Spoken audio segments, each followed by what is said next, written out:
បាទសួស្តីបងប្អូនទាំងគ្នាស្វាគមន៍សាជាថ្មីជាមួយនឹង Channel Business MO KA ទៀតហើយបាទថ្ងៃនេះដែរខ្ញុំមាននៅវីដេអូថ្មីដែលចង់បង្ហាញទៅកាន់បងប្អូនទាំងគ្នាសម្រាប់បងប្អូនទាំងគ្នាដែលគាត់បានប្រើទូរស័ព្ទដៃ iPhone ហ្នឹងហើយអញ្ចឹងសម្រាប់បងប្អូនដែលគាត់មិនទាន់ចេះបង្កើតគេហៅ Apple ID ឬក៏ហៅមួយទៀតហៅថា iCloud អញ្ចឹងបងប្អូនទាំងគ្នាដែលមិនទាន់ចេះបង្កើតបងប្អូនទាំងគ្នាអាចទស្សនានៅវីដេអូមួយនេះខ្ញុំនឹងបង្ហាញពីរបៀបនៃការបង្កើតខ្លះៗដើម្បីចែកជូនទៅកាន់បងប្អូនទាំងគ្នាអញ្ចឹងបងប្អូនទាំងគ្នាមិនបាច់ចាំទៅជាងទៅអីជួជាងឲ្យជាងបង្កើតទេយើងអាចធ្វើការបង្កើតដោយខ្លួនឯងបានព្រោះបងប្អូនទាំងគ្នាទស្សនានៅវីដេអូមួយនេះនឹងបានចំណេះដឹងពី Channel របស់ខ្ញុំតែម្ដងបាទកុំឲ្យខាត់ពេលវេលាបងប្អូនទាំងគ្នាយូរសម្រាប់បងប្អូនទាំងគ្នាទើបតែមកថ្មីនឹងឲ្យកុំភ្លេចជួយចុចប៊ូតុង Subscribe អ្នកមួយទៅដើម្បីទទួលបាននៅវីដេអូថ្មីៗពី Channel របស់ខ្ញុំទៀតចឹងណាបាទតើឥឡូវយើងចូលទៅកាន់ពីរបៀបនៃការបង្កើតទាំងអស់គ្នាតើគេបង្កើតដោយរបៀបណាក្នុងឆ្នាំ2025នៅលើទូរស័ព្ទដៃ iPhone បាទជាដំបូងបងប្អូនទាំងគ្នាចូលមកកាន់ទូរស័ព្ទដៃបងប្អូនទាំងគ្នាហើយបងប្អូនទាំងគ្នាចូលមកកាន់ setting ហើយបងប្អូនទាំងគ្នាចុចខាងលើនេះហើយចុចតាមខ្ញុំមួយនេះទៅបងប្អូនទាំងគ្នាហើយបន្ទាប់មកបងប្អូនទាំងគ្នាអាចធ្វើការដាក់ឈ្មោះបងប្អូនទាំងគ្នាដាក់ឈ្មោះបងប្អូនទាំងគ្នាក៏បានឬក៏ដាក់ឈ្មោះ fake ក៏បានដែរណែតាមតម្រូវការចិត្តបងប្អូនទាំងគ្នាអញ្ចឹងណានេះខ្ញុំសូមធ្វើការវាយឈ្មោះតិចសិនខ្ញុំគ្រាន់តែចេះតែសេដែរទេហ្នឹងហើយកន្លែងហ្នឹងគ្រាន់តែបង្ហាញបងប្អូនទាំងគ្នាឲ្យបងប្អូនទាំងគ្នាបានយល់ទេបាទអញ្ចឹងបងប្អូនទាំងគ្នារើសថ្ងៃខែឆ្នាំកំណើតមកកើតថ្ងៃទីម៉ានធ្វើម៉េចឲ្យលើសពី18អញ្ចឹងណាបាទកុំឲ្យក្មេងពេកកាលណាតែក្មេងពេកគេអត់អូខេមួយយើងដែរបាទអញ្ចឹងបងប្អូនទាំងគ្នារើសថ្ងៃហ្នឹងថ្ងៃទៅស្រែកទៅបងប្អូនទាំងគ្នាទេបាទកន្លែងហ្នឹងអញ្ចឹងខ្ញុំសូមសេរីតិចតួចហ្នឹងហើយអញ្ចឹងហើយបន្ទាប់មកបងប្អូនទាំងគ្នាចុចពីខាងក្រោមហ្នឹងមកហើយដល់ឥឡូវនេះបងប្អូនទាំងគ្នានឹងឃើញបាទចឹងបើសិនជាបងប្អូនទាំងគ្នាមាន Gmail ស្រាប់បងប្អូនទាំងគ្នាវាយនៅកន្លោខាងលើបើសិនជាអត់មានបងប្អូនទាំងគ្នាចុចទៅលើនោះអាបតុងខៀវមួយហ្នឹងហើយចុចពាក្យខាងលើទៀតបាទចឹងវានឹងដល់តម្រងមួយនេះទៀតហើយចឹងមកដល់តម្រងមួយនេះបងប្អូនទាំងគ្នាអាចទៅសេ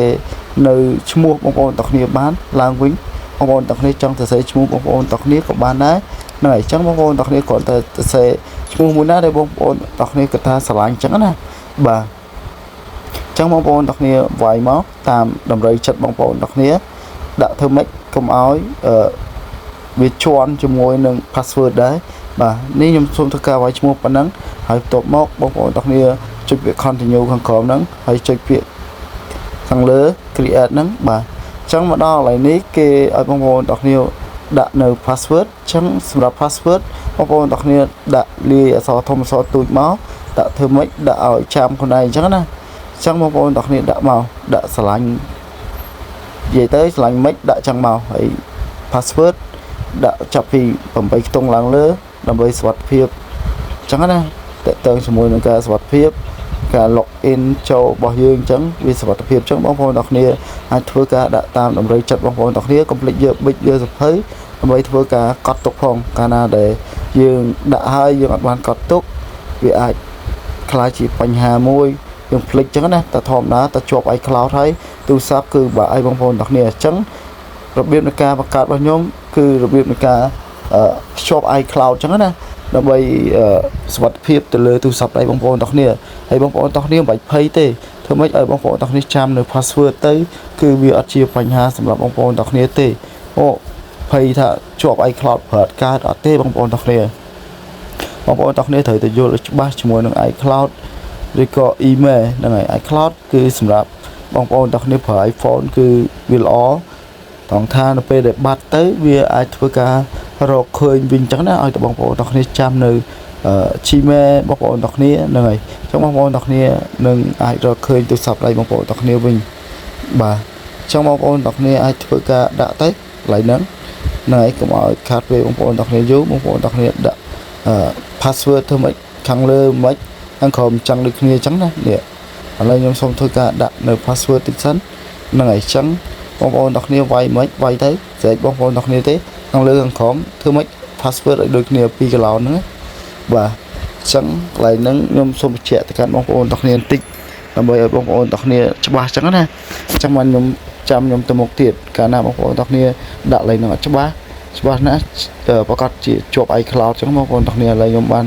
ធ្វើការដាក់រួចរាល់ហើយបងប្អូនទាំងគ្នាដាក់លេខដាក់អីបងប្អូនទាំងគ្នាមកជាធម្មតាលេខវានៅជាប់ហ្នឹងហើយនៅពេលដែលយើងដាក់ password ហើយវាជាប់កន្លែងហ្នឹងហើយចឹងបងប្អូនទាំងគ្នាចុចពាក្យ continue ទៀតមកតាមខ្ញុំមកហើយចុចពាក្យខាងលើ QQ ហ្នឹងមកហ្នឹងហើយ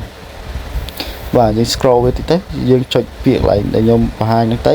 ហ្នឹងហើយអញ្ចឹងយើងនឹងទៅមុខទៀតឯងបងប្អូនទាំងគ្នាហើយបន្ទាប់មកវានឹងsign in ចូលទៅក្នុងទូរស័ព្ទដៃរបស់យើងតែម្ដងពេលដែលយើងបង្កើតបានណាបាទងាយទេបងប្អូនទាំងគ្នាពីរបៀបនៃការបង្កើតជាមួយនឹង Apple ID តើតើជាមួយនឹងការបង្កើតគឺងាយស្រួលមែនទែនបាទឥឡូវយើងបានធ្វើការបង្កើតបានហើយបាទអញ្ចឹងបងប្អូនទាំងគ្នាអាចធ្វើការមើលបានតែកន្លែងនេះខ្ញុំសូមបិទតិចតួចព្រោះកន្លែងនេះជាកន្លែង personal សម្រាប់ខ្ញុំដែរអញ្ចឹងណាអញ្ចឹងខ្ញុំអាចបង្ហាញទៅកាន់បងប្អូនទាំងគ្នាទាំងអស់បានទេបាទអញ្ចឹងតោះយើងទៅមើលពីរបៀបនៃការ download នៅក្នុង App Store ទាំងអស់គ្នាហ្នឹងហើយចឹងបងប្អូនទាំងគ្នាអាចចូលកែឈ្មោះកែអីទៅតាមតម្រូវចិត្តបងប្អូនទាំងគ្នាបានអត់ជាបញ្ហាទេកន្លែងហ្នឹងចឹងបងប្អូនទាំងគ្នាអាចកែឈ្មោះកែអីទៅហ្នឹងហើយបើសិនជាបងប្អូនទាំងគ្នាអត់ឆ្លាញ់ឈ្មោះបែបហ្នឹងឬក៏បងប្អូនទាំងគ្នាឆ្លាញ់ឈ្មោះផ្សេងចឹងណាបាទអញ្ចឹងបងប្អូនទាំងគ្នាអាចធ្វើការកែទៅតាមតម្រូវចិត្តបងប្អូនទាំងគ្នាបានអញ្ចឹងខ្ញុំសុំកែបន្តិចហ្នឹងហើយព្រោះកន្លែងនេះខ្ញុំអត់ពេញចិត្តអញ្ចឹងខ្ញុំសុំកែឈ្មោះបន្តិចហ្នឹងហើយអញ្ចឹងឈ្មោះយើងកែតាមក្រោយបានទេបើសិនយើងពេញចិត្តហើយយើងចុចដានមកហើយហ្នឹងហើយជាការស្រេចទេបងប្អូនទាំងគ្នាបាទតែប៉ុណ្្នឹងទេតោះឥឡូវយើងត្រឡប់ទៅកាន់App Store របស់យើងទៅតោះឥឡូវយើងកែបានហើយយើងត្រឡប់ទៅកាន់ App Store ទៅមើលពីរបៀបនៃការ download តែយើង download បានអត់ហ្នឹងហើយឬក៏យើងបង្កើតហើយយើង download អត់បានទេបាទអញ្ចឹងនៅពេលយើងបង្កើតបានហើយគឺវាអត់ងាយៗដូចមុនទេបងប្អូនទាំងគ្នាគ្រាន់តែបង្កើតភ្លាមគឺយើងអាចធ្វើការ download បានភ្លាមតែម្ដងយើងអត់បាច់ភ្ជាប់អីងាយៗច្រើនដូចមុនទេបើមុនទៅភ្ជាប់អាស័យដ្ឋានអីងាយៗឈឺក្បាលសម្រាប់បងប្អូនទាំងគ្នាអត់ចូលចិត្តឈឺក្បាលផងគឺយ៉ាប់ហ្នឹងហើយអញ្ចឹងឥឡូវនេះខ្ញុំសូមធ្វើការដោនហើយបាទហើយខ្ញុំសូមធ្វើការ Wi password តិចហ្នឹងហើយអញ្ចឹងខ្ញុំសូមធ្វើការ Wi password តិចឥឡូវនេះក៏ខ្ញុំអត់បង្ហាញទៅកាន់បងប្អូនទាំងគ្នាដែរបាទអញ្ចឹងបងប្អូនទាំងគ្នាដាក់ password ទៅបងប្អូនទាំងគ្នាដាក់ password អីចាំខ្លួនឯងដាក់ password ហ្នឹងទៅឥឡូវនេះខ្ញុំអត់បង្ហាញទេឥឡូវខ្ញុំសូមទៅឥឡូវយើងធ្វើការ download នៅកម្មវិធីទាំងអស់គ្នាឥឡូវយើងសូមធ្វើការភ្ជាប់តិចឥឡូវខ្ញុំសូមធ្វើការ download នៅapp Facebook មួយនៅបងប្អូនទាំងគ្នាអញ្ចឹងបងប្អូនទាំងគ្នាអាចធ្វើការ test down ទៅហើយដំបូងបងប្អូនទាំងគ្នាចុចចេះមកវានឹងចេញឲ្យយើងដាក់នៅ password អញ្ចឹងបងប្អូនទាំងគ្នាដាក់ password បងប្អូនទាំងគ្នាទៅ